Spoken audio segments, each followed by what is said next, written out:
चुनाव आयोग इसी मंगलवार को महाराष्ट्र और झारखंड में आगामी विधानसभा चुनावों की तारीखों की घोषणा करने जा रहा है। यह घोषणा दोपहर 3:30 बजे की जाएगी, जिससे दोनों राज्यों में चुनावी मौसम की आधिकारिक शुरुआत हो जाएगी। इन चुनावों को आगामी 2024 के लोकसभा चुनावों के मद्देनजर एक महत्वपूर्ण राजनीतिक लड़ाई माना जा रहा है, खासकर महाराष्ट्र में, जहां महाविकास अघाड़ी MVA और भाजपा नेतृत्व वाले महायुति के बीच तीव्र मुकाबला होने की उम्मीद है।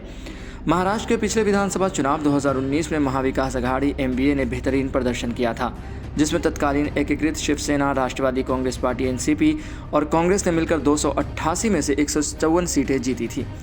उस समय यह गठबंधन भाजपा के खिलाफ एक मजबूत शक्ति के रूप में उभरा था। हालांकि अब की बार शिवसेना और NCP में विभाजन हो चुका है, जिससे राजनीतिक समीकरण जटिल हो गए हैं। इस साल का चुनाव शिवसेना के उद्धव ठाकरे गुट और एकनाथ शिंदे की शिवसेना के बीच एक बड़ा मुकाबला होने जा रहा है। उद्धव ठाकरे के शिवसेना गुट का साथ कांग्रेस और NCP शरद पवार गुट दे रहे हैं, जबकि एकनाथ शिंदे का शिवसेना गुट भाजपा के साथ महायुति गठबंधन में है। भाजपा ने इस बार 288 सीटों में से 158 सीटों पर चुनाव लड़ने का ऐलान किया है, जबकि एकनाथ शिंदे की शिवसेना को 70 सीटें और अजीत पवार की NCP को 50 सीटें देने का प्रस्ताव रखा है। महाराष्ट्र में इस बार का चुनावी मुद्दा सिर्फ गठबंधन और सीट बंटवारे तक सीमित नहीं रहेगा। मराठा आरक्षण का मुद्दा एक प्रमुख चुनावी विषय बन चुका है। मराठा समुदाय के लिए आरक्षण की मांग को लेकर कई बार भूख हड़ताल पर बैठा मराठा आरक्षण कार्यकर्ता मनोज जरांगे पाटिल इस चुनावी दौर में एक प्रमुख चेहरा होंगे। मराठा समुदाय की ओर से आरक्षण की मांग इस चुनाव में निर्णायक भूमिका निभा सकती है और इसके चलते सभी प्रमुख दलों को अपनी चुनावी रणनीति में इस मुद्दे को प्रमुखता से शामिल करना पड़ रहा है।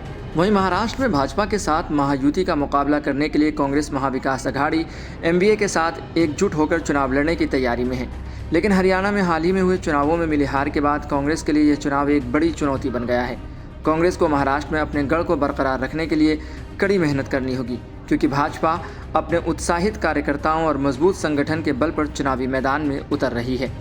महाराष्ट्र में 2024 के विधानसभा चुनाव को लेकर खास दिलचस्पी इसलिए भी है क्योंकि इस साल हुए लोकसभा चुनावों में महाविकास अघाड़ी MVA ने शानदार प्रदर्शन किया था।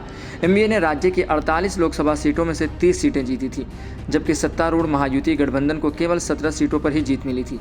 एक सीट निर्दलीय उम्मीदवार के खाते में आई थी। इस लोकसभा चुनाव में मिली बढ़त को MVA विधानसभा चुनावों में भी दोहराना चाहेगा। वहीं महाराष्ट्र के साथ साथ झारखंड में भी चुनावी हलचल तेज हो चुकी है। झारखंड में मुख्यमंत्री हेमंत सोरेन की झारखंड मुक्ति मोर्चा JMM एक बार फिर भाजपा से मुकाबला करने के लिए तैयार है। 2019 के चुनावों में JMM ने 30 सीटें जीती थी और कांग्रेस के साथ मिलकर सरकार बनाई थी।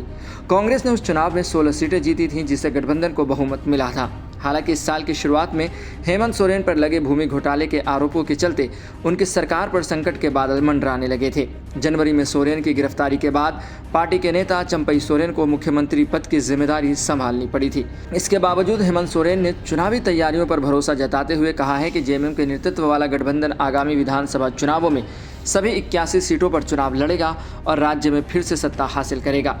महाराष्ट्र और झारखंड दोनों राज्यों के विधानसभा चुनाव इस वर्ष के आखिरी प्रतिष्ठा की लड़ाई के रूप में देखे जा रहे हैं। महाराष्ट्र में चुनावी नतीजे आगामी लोकसभा चुनावों की दिशा तय कर सकते हैं, क्योंकि राज्य की 48 लोकसभा सीटें केंद्र सरकार के गठन में अहम भूमिका निभाती हैं। वहीं झारखंड में हेमंत सोरेन की सरकार की स्थिरता और भाजपा की चुनावी तैयारियों को लेकर भी सस्पेंस बना हुआ है।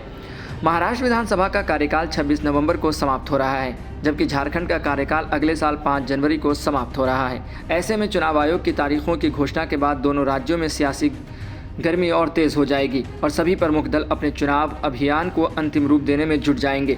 कुल मिलाकर महाराष्ट्र और झारखंड के विधानसभा चुनाव न केवल राज्य स्तर पर बल्कि राष्ट्रीय राजनीति में भी महत्वपूर्ण साबित होंगे। सभी राजनीतिक दल अपने अपने गठबंधन और चुनावी मुद्दों के साथ चुनावी मैदान में उतरने के लिए तैयार हैं और आने वाले दिनों में हमें जोरदार चुनावी मुकाबले देखने को मिलेंगे।